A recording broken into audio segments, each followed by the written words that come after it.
Hello all, welcome to my channel.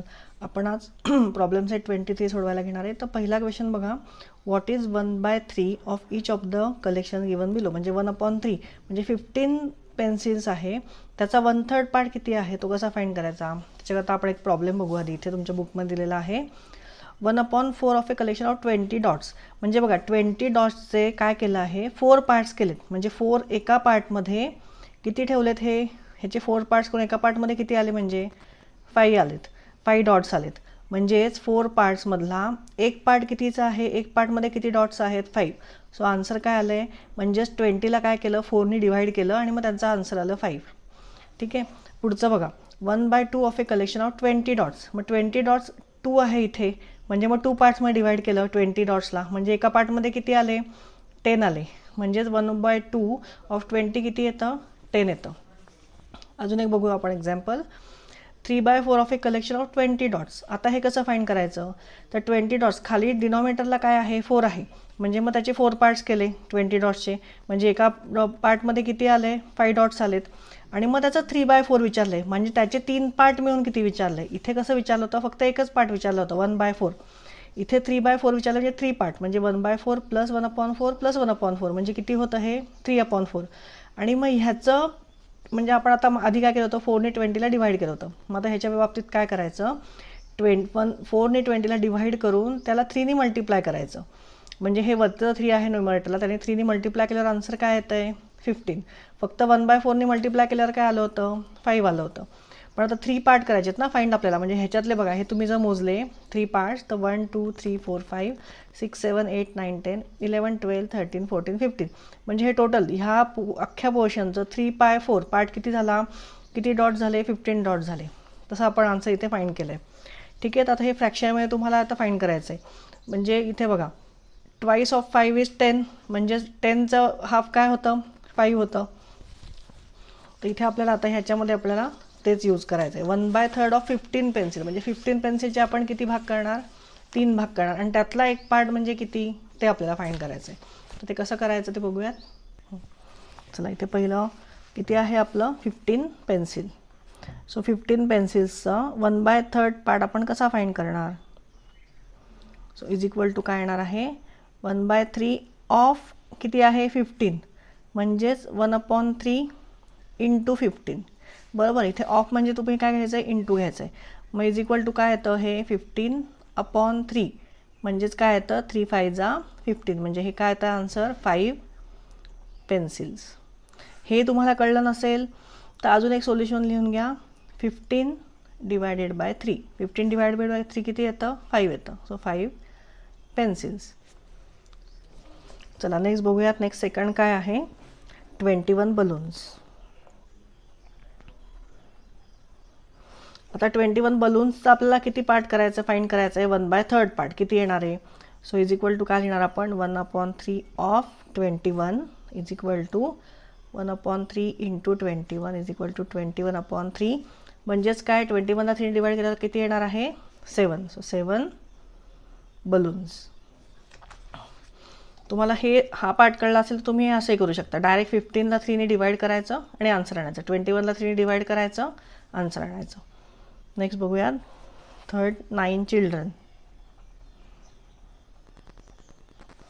आता हे 1/3 of किती येणार आहे, 9. म्हणजेच 9/3 इज इक्वल टू 3 चिल्ड्रन.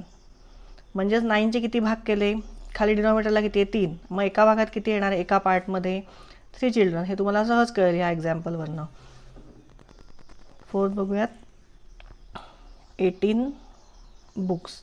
आता 18 बुक्सचे किती पार्ट करायचे, 3 पार्ट्स.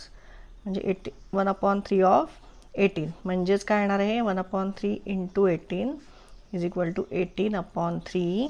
18 न्यूमरेटरला जाणार आहे, 3 डिनॉमिनेटरला येणार आहे. हे किती येणार आहे, 3 6 जा 18. म्हणजे 6 काय आले, बुक्स.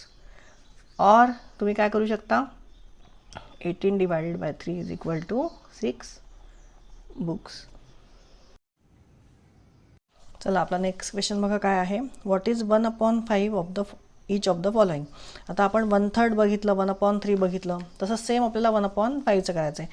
म्हणजे 20 रुपीजचे आता किती पार्ट होतील, 5 पार्ट्स होतील. आणि मग एका पार्टमध्ये किती येईल, तर ते आपल्याला फाइंड करायचं आहे.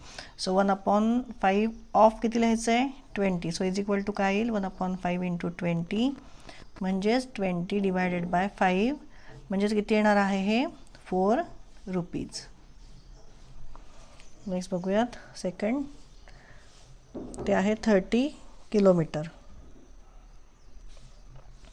तर 30 किलोमीटर आपण कसं लिहिणार 1/5 of 30 is equal to 1/5 into 30 is equal to 30/5 म्हणजे किती येणार आहे 5 6 जा 30 म्हणजे 6 किलोमीटर. थर्ड बघूयात काय आहे 15 लिटर्स. 15 लिटर्स परत आपण 1/5 इंटू ऑफ तर इंटू लिहू direct into 15 is equal to 15/5 is equal to किती येणार आहे मग 5 3 जा 15 म्हणजेच 3 लिटर्स. तर फोर्थ बघूया 25 सेंटीमीटर म्हणजेच 1/5 into 25. So is equal to 25/5 म्हणजेच किती येणार आहे 5 सेंटीमीटर.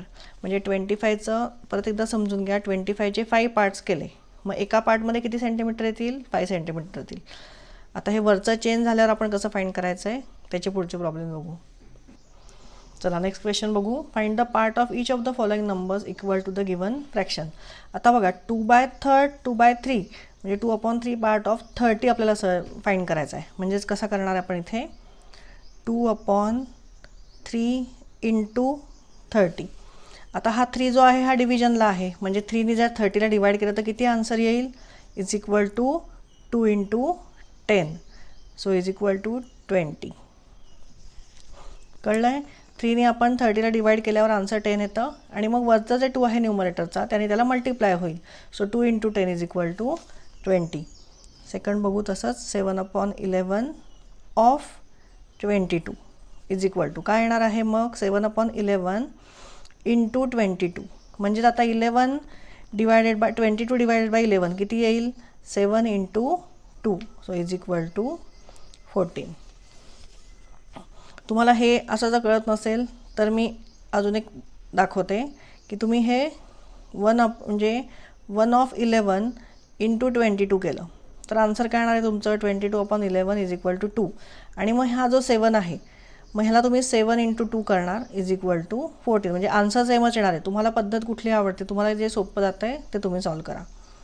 थर्ड बघूयात 3/8 of 64. So is equal to 3/8 into 64.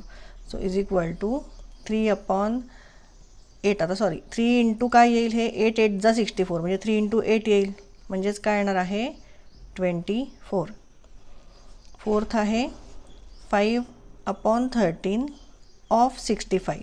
So is equal to काय येणार आहे 5/13 इंटू 65 म्हणजेच 5 इंटू किती येणार आहे 13 65 13ने डिवाइड केल्यावर किती काय येतं 13 5 जा 65. So 5 into 5 so is equal to 25. तर इथे आपला प्रॅक्टिस सेट 23 प्रॉब्लेम सेट आणि आपला लेसनही इथे संपलेला आहे. तुम्हाला जर कळलं नसेल तर परत एकदा व्हिडिओ मागे करून बघा. हे प्रॉब्लेम ह्याची जरा रिव्हिजन करा कारण हे असे प्रॉब्लेम्स एक्झाममध्ये नक्की येतात. ठीक आहे तुम्हाला माझा व्हिडिओ आवडला असेल तर नक्की लाईक आणि सबस्क्राईब करा. थँक्यू.